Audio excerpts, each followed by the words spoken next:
지난해보다 몸이 더 좋아진 오타니는 현재 열리고 있는 시범 경기에서 두 가지 얼굴을 보여주고 있습니다. 저는 오타니 최첨단 훈련으로 부활 영상에서 오타니의 시즌 준비를 소개한 적이 있는데요. 그동안 최대한 많이 먹고 열심히 운동하는 것으로 체격을 불려온 오타니는 지난 겨울 철저한 식단 관리를 하면서 한 번 더 벌크업을 하는데 성공했습니다. 심지어 정기적으로 피를 뽑아 혈액을 분석하면서 최적의 식단을 찾아냈다고 합니다. 이에 오타니는 몸무게를 95kg에서 100kg으로 늘리는데 성공했다고 합니다. 오타니는 지금까지 선수 생활을 하면서 딱 한 번 몸무게가 100kg을 돌파한 적이 있었는데요. 바로 2016년이었습니다. 그해 오타니는 타석에서 382타석 22홈런 67타점, 타율 3할 2푼 1리, 출루율 4할 1푼 6리, 장타율 0.588, OPS 1.004를 기록한과 동시에 마운드에서도 21경기 10승 4패 1.86을 기록하고 퍼시픽 리그 MVP가 됩니다. 그리고 그해 포스트 시즌에서 일본 야구 신기록에 해당되는 시속 165km 공을 던지게 됩니다. 그러나 오타니는 재팬 시리즈에서 베이스 러닝을 하다가 발목 부상을 당했고 그로 인해 WBC 출전은 물론 이듬해 피칭을 중도에 포기하게 되는데요. 이후 오타니는 발목에 대한 부담 때문에 몸무게를 다시 두 자릿수로 낮추게 됩니다. 그런데 오타니는 본인에게 최고의 시즌이었던 2016년의 체중으로 돌아온 겁니다. 그렇다면 오타니는 현재 시범 경기에서 어떤 모습을 보여주고 있을까요? 2018년 9월에 토미존 수술을 받고 2019년을 투수로서 쉬었던 오타니는 지난해 투수로 복귀했지만 두 경기에서 1과 3분의 2이닝 8볼넷 7실점에 그친 후 굴곡근, 회내근 염좌 증세로 다시 피칭을 중단한 바 있었는데요. 오타니는 두 번의 시범 경기 등판에서 슬라이더와 스플리터가 더 날카로워진 모습을 보이며 4이닝 동안 9개의 삼진을 잡아냈지만 여전히 제구난조를 보이며 4이닝 동안 피안타 9개와 볼넷 3개를 내주는 불안한 모습이 이어지고 있습니다. 물론 오타니는 2018년 데뷔 시즌에도 시범 경기 2경기에서 3과 3분의 2이닝 9피안타 9실점 후 정규 시즌이 시작되자 두 번째 경기에서 7이닝 1피안타 12K 무실점을 달성하는 등 돌변한 모습을 보여준 적이 있습니다. 투수 오타니가 불안한 반면 타자 오타니는 엄청난 괴력을 보이고 있는데요. 2018년 시범 경기에서 타율 1할 2푼 5리에 32타수 무홈런 무장타, 2020년 시범 경기에서도 타율 1할 2푼 5리에 24타수 무홈런 무장타였던 오타니는 현재 20타수 4홈런 7타점에 타율 6할, 장타율 1.200, OPS 1.089라는 미친 타격을 선보이고 있습니다. 특히 16일 신시내티전에서는 2개의 홈런을 반대편으로 넘긴 데 이어 바로 다음 날인 17일 클리브랜드전에서는 지난해 통합 트리플 크라운 달성자인 쉐인 비버를 상대로 비거리 141m짜리 홈런을 때려내 화제를 모았습니다.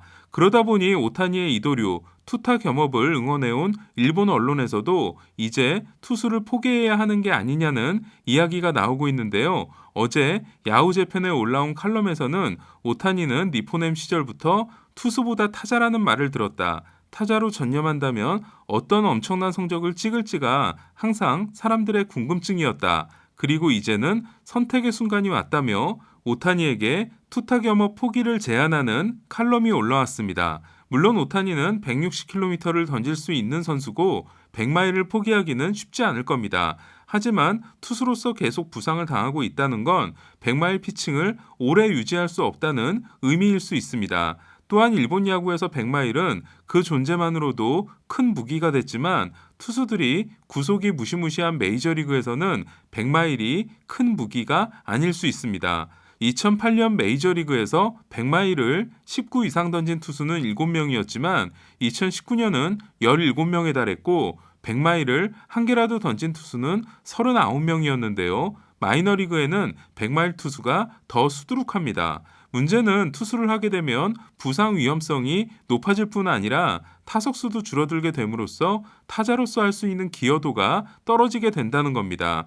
저는 오타니가 전업 타자를 하게 되면 투수를 포기해서 얻는 마이너스보다 타자로 많이 나서는 데서 오는 플러스가 더 클 것으로 생각합니다. 오타니가 메이저리그 도전에 나섰을 때 30개 팀이 모두 오타니 영입에 도전했고 그중 7팀인 시애틀, 에인절스, 텍사스, 다저스, 샌디에고, 샌프란시스코, 컵스가 면접을 통과해 오타니 앞에서 프리젠테이션을 할 기회를 가졌는데요. 사실 그때까지만 해도 노모와 사이토가 고문으로 있는 샌디에고가 오타니를 데려갈 것으로 예상됐습니다. 내셔널리그 팀으로 가게 되면 지명타자는 없지만 투수를 하면서 투수 타석과 대타, 그리고 인터리그 경기 출전 등으로 타석수를 채우지 않을까라는 예상이었는데요. 하지만 오타니는 더 확실한 투타 겸업을 위해 아메리칸 리그 팀을 선택하게 되죠. 오타니는 메이저리그 진출 후 지난 3년간 투수로 53이닝밖에 던지지 못하고도 2번이나 부상으로 시즌을 마감합니다. 그리고 지난해는 마운드에서의 붕괴가 타격 부진으로도 이어졌는데요. 최저 연봉을 받는 지난 3년 동안 승리 기여도 6.1을 기록한 건 나쁘지 않지만 오타니에게 기대했던 수준은 아닙니다. 현재 일본 언론들은 이번 시즌에도 투수로 결과를 남길 수 없거나 부상을 당하게 된다면 결국 타자에 전념할 수밖에 없다. 사실상 이번 시즌이 라스트 찬스다 라는 현지 분위기를 전하고 있는데요. 정말 올해가 오타니에게는 진로가 결정되는 중요한 해일 것 같습니다. 저는 사실 오타니는 천재다, 타자를 해야 한다 라는 이치로의 주장을 들었을 때부터 오타니는 타자를 해야 한다고 생각하고 있는데요. 오타니가 올해 투타 겸업을 멋지게 해내고 내년부터는 타자에 집중했으면 합니다.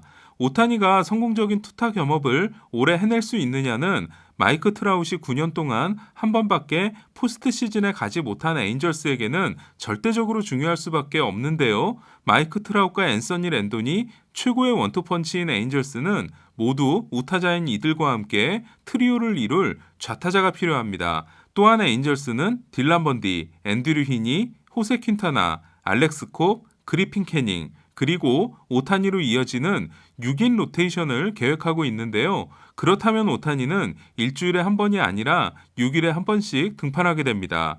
선발진이 늘 고민인 에인절스는 현재 토론토와 마찬가지로 선발 투수들의 활약에 고무돼 있는데요.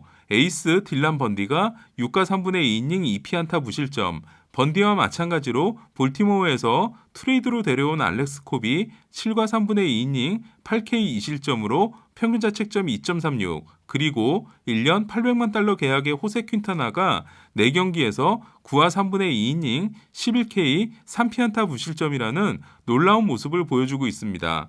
그리고 그동안 폼이 올라오지 않았던 앤드류 히니 또한 오늘 경기에서 5이닝 8K 1피안타 무실점이라는 뛰어난 피칭을 선보였습니다. 이에 에인절스는 오타니가 타선에서는 트라웃 랜돈과 함께 중심 타자로 활약하고 마운드에서도 로테이션의 한 자리를 부상 없이 소화해준다면 전체적으로 전력이 약화된 아메리칸 리그 서부지구에서 1위 자리를 노릴 수 있을지도 모릅니다. 한편 뉴욕 매츠는 또 악재가 터졌습니다. 세스 루거의 초반 결장이 불가피한 데 이어 팔꿈치 통증이 있었던 카를로스 카라스코가 햄스트링 부상을 당해 6주에서 8주를 이탈하게 됐습니다.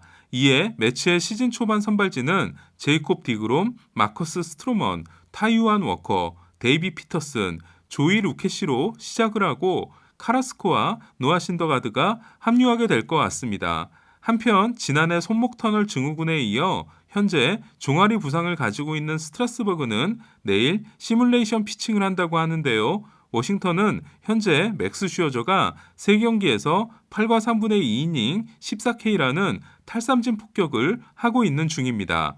오늘 소식은 여기까지입니다. 이상 김영준이었습니다.